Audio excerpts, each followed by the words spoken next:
सम्मानित साथियों, नमो बुद्धाय, जय भीम। आज के अम्बेडकर संदेश में आपका हार्दिक स्वागत है। आज के अम्बेडकर संदेश में हम बात करेंगे 16वीं पहली की बाबा साहब डॉक्टर अम्बेडकर संपूर्ण वाङ् में खंड 8, जिसका शीर्षक है हिंदू धर्म की पहलियां। और इस समय पहलियों की बात जब हो रही है तो हम 16वीं पहली की बात करेंगे।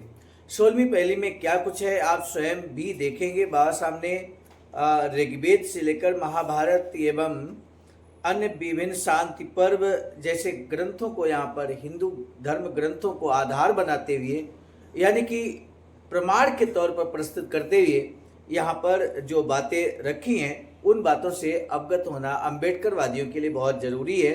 इससे पहले कि हम अम्बेडकर संदेश में आगे बढ़ें, पिछले 2 दिन से आपको अम्बेडकर संदेश की जगह पर दूसरा वीडियो मिल रहा था। स्वाभाविक तौर पर है, जब आप देख रहे होंगे कि बाबा साहब के स्पीचेज हम लगातार आपके समक्ष रख रहे थे, यानी कि खंड 37, 38, 39 और 40, तो आपने देखा होगा कि बाबा साहब का जो आंदोलन रहा वो लगातार आंदोलन समाज के बीच मीटिंग्स, कैडर, रैली, महासम्मेलन के द्वारा होता रहा था।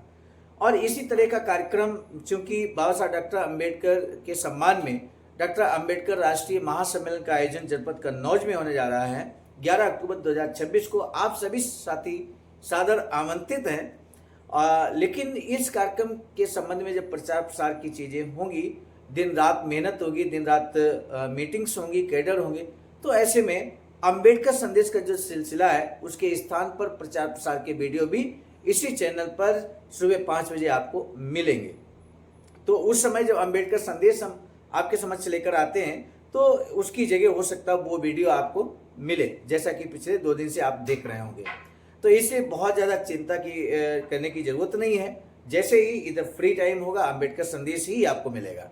लेकिन बाबा साहब के पद चिन्हों पर चलते हुए ये डॉक्टर अम्बेडकर राष्ट्रीय महासम्मेलन का आयोजन हो रहा है। ऐसे ही कार्यक्रम बाबा साहब निरंतर करते रहे थे। तो मेरे साथियों, ऐसे ही कार्यक्रम करने की ज़रूरत है जिससे समाज में बड़ी संख्या में, आप खुद इस बात को देखेंगे, जब तक कि डॉक्टर अम्बेडकर राष्ट्रीय महासम्मेलन का आयोजन जनपद कन्नौज में नहीं हो जाता, ये बड़े स्तर पे विभिन्न गांव में कैडर मीटिंग का आयोजन लगातार किया जाएगा और डॉक्टर अम्बेडकर मिशन को आगे बढ़ाने में तेज गति आएगी। तो उद्देश्य, अल्टीमेटली उद्देश्य हमारा आपका यही है कि जन जागरण हो समाज के अंदर, वो चाहे कैडर मीटिंग के माध्यम से हो या सोशल मीडिया प्लेटफॉर्म के माध्यम से हो, जैसा कि अम्बेडकर संदेश के माध्यम से हो रहा है। तो अब बिना विलंब के हम आज के अम्बेडकर संदेश को शुरू करेंगे। हमारा आपसे अनुरोध है, निवेदन है कि आप धैर्य बनाए रखिए। अम्बेडकर संदेश कई बार लंबे होते हैं तो हमें धैर्य बनाकर सुनना होता है। आइए, तो बाबा साहब लिखते हैं पेज नंबर 188 पर, बाबा साहब लिखते हैं कि अगली बात ये देखनी है कि वर्ण व्यवस्था के संबंध में स्मृतियों की क्या व्याख्या है, उसका ज्ञान आवश्यक है। मनु ने इस संबंध में क्या कहा है ये जान लीजिए। मनु ने लिखा है कि उसने, यानी कि स्वयंभू ने इच्छा करके अपनी देह से विभिन्न जीवों की रचना की। मनोरथ से पहले सागर की सृष्टि की और उसमें एक बीज छोड़ दिया। वह बीज एक स्वर्णिम अंडज बन गया, सूर्य के आकार का। उससे वह स्वयं ब्रह्मा बनकर उत्पन्न हुई है। सारे संसार का जनक जलधि नारा कहलाया, क्योंकि वह नर से उत्पन्न हुआ था और क्योंकि वह उनकी प्रथम क्रिया थी, इसलिए वे नारायण जाने जाते हैं। वे अजर, अगोचर, विद्यमान और अविद्यमान कर्ता पुरुष से उत्पन्न हुए, इसे जगत में ब्रह्मा कहलाए। 1 वर्ष तक अंडज में रहकर महिमा में पुरुष अपनी ध्यान अवस्था से युग्म बन गए कि विश्व में प्राण प्रतिष्ठा हो। उन्होंने ब्राह्मण, क्षत्रिय, वैश्य और शूद्रों की रचना की, जो उनके मुख, भुजाओं, जंघाओं और चरणों से उत्पन्न हुए। अपनी देह को 2 भागों में विभक्त कर परमात्मा यानी कि ब्रह्मा एक अंग पुरुष और दूसरा अंग नारी बन गया। उसमें उन्होंने विराज की सृष्टि की। हे श्रेष्ठ द्विजों, जानो कि मैं ही पुरुष विराज स्वयं समस्त संसार का रचयिता हूँ। प्राणियों की उत्पत्ति हेतु मैंने कठोर उपासना की और सर्वप्रथम 10 महान ऋषि जीवों के स्वामी बनाए। यथा मरीच, अत्रि, अंगिरस, पुलस्त, पुलह, क्रतु, प्रचेतस, वशिष्ठ, भृगु और नारद की रचना की। उन्हें महान शक्ति प्रदान की। 7 अन्य मनु, देवता और देवियां और अपार शक्तिमान महर्षि उत्पन्न हुए।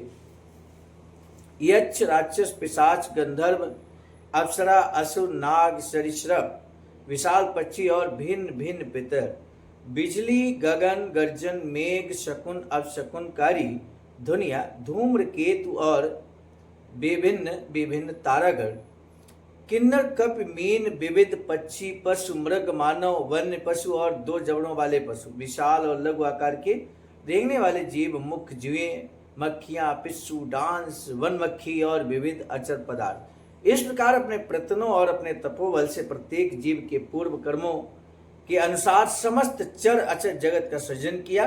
मनु ने अपनी स्मृति में उन आधारभूत कारणों के विषय में एक अन्य मत प्रकट किया है, जिनके परिणाम स्वरूप मनुष्यों को 4 श्रेणियों में विभाजित किया गया है। अब मैं संक्षेप में बताता हूं कि किस क्रम से अपने गुणानुसार आत्माएं अपनी स्थिति को पहुंचती हैं। सत्व संपन्न आत्माएं देवता बन जाती हैं, रजोगुण युक्त मनुष्य बनते हैं, जबकि तमोगुण वाली वन्य जंतु होती हैं। ये 3 गतियां हैं, हाथी, अश्व, शूद्र और प्रताड़नीय मलेच्छ, सिंह, बाघ और शुक्र की मध्यम अंधकार स्थिति को प्राप्त होते हैं। राजा, क्षत्रिय, राजपुरोहित और वे व्यक्ति जिनका मुख्य व्यवसाय वाद प्रतिवाद है, वे दुर्वासना की मध्य स्थिति को प्राप्त होते हैं। भक्त, तापस, ब्राह्मण, विमाना रूढ़, देवतागण, तारामंडल दैत्यों में न्यूनतम सद्गुणी होते हैं। अग्निहोत्री, ऋषि, देवतागण, वेद, दिव्य, ज्योतिर्पुंज, वर्ष, पितृगण, साधगण द्वितीय प्रकार के सद्गुण युक्त होते हैं। सृष्टा ब्रह्मा सदाचारिता जो महान है, जो अव्यक्त है, उसमें सर्वाधिक सद्गुण विद्यमान होते हैं। हाँ, मनु ऋग्वेद को मान्यता प्रदान करते हैं, परंतु उनके विचारों को तुलना करना व्यर्थ है, उसमें मौलिकता का अभाव है, वह ऋग्वेद के ही अनुगामी है। ये अच्छा रहेगा कि हम रामायण और महाभारत से इस मत की तुलना करें, यानी कि अब प्रमाण के तौर पर हम रामायण और महाभारत को यहाँ पर रखते हैं। कहते हैं कि रामायण का कथन है कि चारों वर्ण मनु की संतान है, दक्ष की पुत्री और कश्यप भार्या। सुनो, मैं तुम्हें बताता हूँ। सर्वप्रथम प्रजापतियों ने प्रारंभ किया, जो सबसे पूर्व समय में जन्मे थे। सर्वप्रथम कर्दम थे, फिर वाकृत, शेष, सम, श्रेय, शक्तिमान, ब्रह्मपुत्र, स्थान, मरीच, आत्रि, प्रबल, क्रतु, पुलस्त, आंगिरस, प्रचेतस, पुलाह, दक्ष, फिर वैवस्वत, अरिष्ट, नेमि और गौरव मूर्ति कश्यप जो अंतिम थे। दक्ष प्रजाति की 60 कन्याएं बताई जाती हैं। उनमें से अदिति, दिति, दनु, कालिका, ताम्र, क्रोध, मनु और अनला, इन 8 सुंदर कन्याओं का विवाह कश्यप से हुआ। प्रसन्न होकर कश्यप ने कहा, तुम मेरे समान पुत्र उत्पन्न करो, तीनों लोगों का पोषण करो। अदिति, दिति, दनु और कालिका तत्पर हो गई, किंतु अन्न तैयार न हुई। आदित्य से 33 देवता उत्पन्न हुए, आदित्य, वसु, रुद्र और 2 अश्विनी पुत्र। कश्यप पत्नी मनु से मनुष्य जन्मे। ब्राह्मण, क्षत्रिय, वैश्य और शूद्र। ब्राह्मण का जन्म मुख से हुआ, क्षत्रिय का वत्स, वैश्य के जंघाओं से, शूद्र चरणों से जन्मे। ऐसा वेद कहते हैं। अनला से शुद्ध फलों वाले वृक्ष उत्पन्न हुए।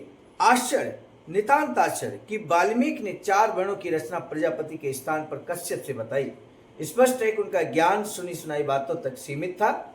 यह स्पष्ट है कि उन्हें यह ज्ञात नहीं था कि वेद क्या कहते हैं। अब महाभारत 4 स्थानों पर 4 भिन्न भिन्न व्याख्याएं देता है। प्रथम इस प्रकार है, महान ऋषियों की भांति भव्यता से जन्मे प्रचेता के 10 पुत्र गुणवान और पवित्र प्रतिष्ठित हुए, और उनसे पूर्ण गौरवशाली प्राणी उनके मुख से प्रज्वलित होने वाली अग्नि से स्वाहा हो गए। उनसे दक्ष प्रचेतस जन्मे, और विश्व के जनक दक्ष से ये जगत वेणी के सहवास से मुनि दक्ष को अपने समान 1 सहस्त्र पुत्र प्राप्त हुए, जिन्हें नारद ने मोक्ष का मार्ग बताया और सांख्य का अनुपम ज्ञान दिया। संतति वृद्धि के मनोरथ से दक्ष प्रजापति ने 50 मोक्ष का मार्ग बताया और सांख्य का अनुपम ज्ञान दिया। संतति वृद्धि के मनोरथ से दक्ष प्रजापति ने 50 पुत्रियां उत्पन्न की। उनमें से 10 धर्म को दे दी, 13 कश्यप को, 27 काल नियंता इंद्र को। अपनी 13 में से सर्वश्रेष्ठ पत्नी दक्ष यानी से मारीची पुत्र कश्यप को इंद्र के पश्चात अपनी शक्ति में अदिति, आदित्य तथा वैवस्वत प्राप्त हुए। वैवस्वत के से शक्तिमान पुत्र यम उत्पन्न हुआ। मार्तंड सूर्य को बुद्धिमान और वीर पुत्र मनु उत्पन्न हुए और प्रसिद्ध यम उसका यानी कि मनु अनुज प्राप्त हुआ। बुद्धिमान मनु धार्मिक था, उसने एक प्रजाति बनाई। इस प्रकार उसने उससे जन्मे मनुष्य मानव जात कहलाई। मनुष्य जन्मे मनुष्य मानव जात कहलाई। हे राजन, उससे ब्राह्मण क्षत्रियों के साथ उत्पन्न हुए। उससे ब्राह्मण क्षत्रियों के साथ उत्पन्न हुए। यहाँ प्रतिपादित सिद्धांत ठीक वैसा ही है जैसा कि रामायण में।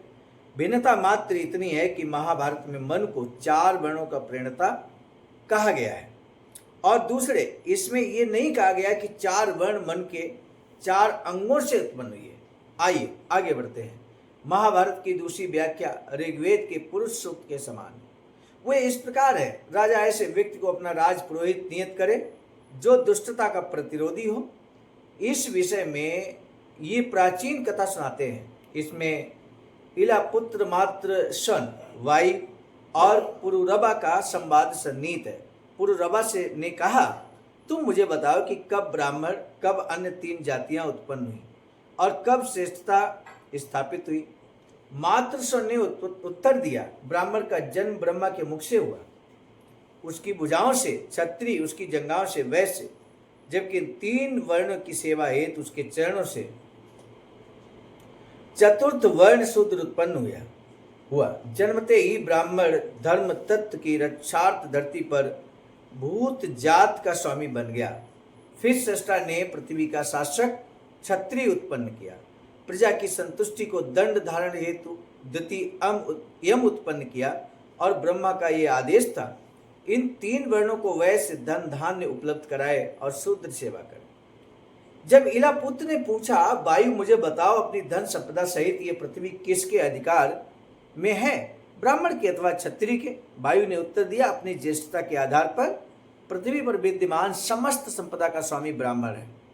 जो कर्तव्य विधान में पारंगत है उन्हें ये ज्ञात है कि ब्राह्मण जो खाता है, पहनता है, लुटाता है, वह उसी का है। वह सभी जातियों में श्रेष्ठ है, प्रथम जन्मा और सर्वश्रेष्ठ। जिस प्रकार कोई स्त्री अपना पति छिन जाने पर अपने देवर जेठ को दूसरा पति बना लेती है, उसी प्रकार विपत्ति में ब्राह्मण पहला आश्रय है और इसके बाद कोई और।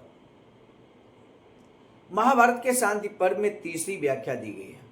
महाभारत के शांति पर्व में कौन सी व्याख्या दी गई है, ये जानना भी जरूरी है। भृगु ने उत्तर दिया, इस प्रकार ब्रह्मा ने पहले अपने शक्ति से प्रजापतियों के समान भव्य सूर्य और अग्नि को रचा।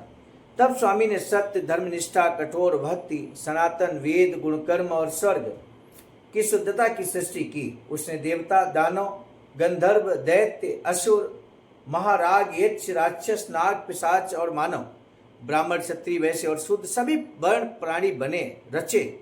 ब्राह्मण का वर्ण गौर, क्षत्रिय का लाल, वैश्य का पीत और शूद्र का काला बनाया। तब भारद्वाज ने प्रतिवाद किया, यदि हर जात के 4 वर्ण उसका परिचायक है तो इसे पहचान में भ्रांति होती है। लालसा, क्रोध, भय, लोभ, संताप, कुंठा, भूख, क्लांति हम सब में समान है। तब जाति किसे निर्धारित होती है? स्वेद, मूत्र, मल, श्लेष्मा, पित्त और रक्त सब में समान है। सभी में शारीरिक विकार है। तब जात किससे निर्धारित होती है? अवर्णित चल और अचल पदार्थ हैं, इनका वर्ण कैसे निर्धारित होता है? भृगु ने उत्तर दिया, जातियों में कोई अंतर नहीं है। शांति पर्व में ही चौथी व्याख्या दी गई है। वह कहती है कि भारद्वाज ने फिर पूछा, परम श्रेष्ठ ब्रह्म ऋषि, मुझे बताएं वे क्या गुण हैं कि जिनसे कोई ब्राह्मण, क्षत्रिय, वैश्य अथवा शूद्र बन जाता? भृगु कहते हैं कि जो शुद्ध है, प्रसव तथा अन्य संस्कारों से पवित्र है, जिसको वेदों का संपूर्ण अध्ययन है, संस्कारों को शुद्धता पूर्वक पूर्णता से अनुष्ठान संपन्न करते हैं, जो चढ़ावे से बचे पदार्थ ग्रहण करते हैं, अपने धर्म गुरु से संबद्ध है, सदैव धर्म परायण है और सत्य को समर्पित है, ब्राह्मण कहलाते हैं। उसमें सत्य के दर्शन होते हैं, जिन्हें सत्य, उदारता, आक्रामकता, उपकारिता, सादगी और धैर्य और कठोर भक्ति परिलक्षित है, ब्राह्मण है।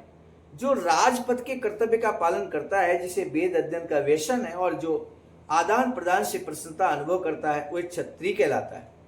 वह जो लगन पूर्वक पशुपालन करता है, जिसको कृषि कार्यों में रुचि है, वह शुद्ध है और वेदों के अध्ययन में पारंगत है, वह वैश्य है। वह जो हर प्रकार के भोजन वेशनी है, सभी कार्य करता है। जो अस्वच्छ है, जिसने वेदों का परित्याग कर दिया है, जो पवित्र कर्म नहीं करता, परंपरा से शूद्र कहलाता है। और यह शूद्र के लक्षण है और यह एक ब्राह्मण में नहीं मिलते। शूद्र शूद्र ही रहेगा, जो ब्राह्मण ब्राह्मण नहीं होगा। जो ब्राह्मण ऐसा करता है तो वो ब्राह्मण नहीं होगा। कहने का मतलब शूद्र यदि स्वच्छ रहने लगे, ब्राह्मणों वाले सारे काम करने लगे, तब भी शूद्र शूद्र ही रहेगा। एक स्थान को छोड़कर अन्यत्र महाभारत वर्ण व्यवस्था की वैदिक उत्पत्ति का समर्थन नहीं करता। यहां पर आज जिक्र हुआ कि परंपरा से शूद्र कौन कहलाता है। तो मेरे साथियों, यही प्रश्न है आज के अम्बेडकर संदेश का कि परंपरा से शूद्र कौन कहलाता है। आपको कमेंट सेक्शन में उत्तर देना है। अम्बेडकर संदेश आपने अंत तक सुना, धैर्य के साथ सुना, इसके लिए हम तहे दिल से आपका साधुवाद ज्ञापित करते हैं। दीजिए इजाजत, मिलेंगे नए अम्बेडकर संदेश में। आप सभी को सादर नमो बुद्धाय जय। सामान्य साथियों, हम एक महत्वपूर्ण बात बताना उचित समझते हैं। बाबा साहब की अधूरी इच्छा के अनुरूप एक वैचारिक सेंटर निर्माणाधीन है सारनाथ वाराणसी में, जहां पर 14,000 स्क्वायर फीट जमीन परचेज कर ली गई है ring road green city Faridpur Sarnath में। वैचारिक सेंटर के प्रशासनिक ब्लॉक का निर्माण कार्य कंप्लीट हो चुका है। शानदार बेहतरीन प्रशासनिक ब्लॉक का निर्माण पूर्ण हो चुका है। आगे अब मुख्य भवन को बनाने की बारी हम सबकी है और इस हेतु आप दिए गए अकाउंट नंबर पर अपना अमूल्य योगदान कर सकते हैं। आज का अम्बेडकर संदेश हम लेकर उपस्थित हुए थे मिशन नायक बुद्ध मित्र मुसाफिर सर, राष्ट्रीय अध्यक्ष आवाज का नई दिल्ली की प्रेरणा में, और प्रस्तुत करता क्रम मैं स्वयं सर्वजित आर्य, राष्ट्रीय मीडिया प्रभारी, IIT सेल आवाज का नई दिल्ली। मिलेंगे नए डॉक्टर अम्बेडकर संदेश में, तब तक दीजिए इजाजत। आप सभी को सादर नमो बुद्धाय जय।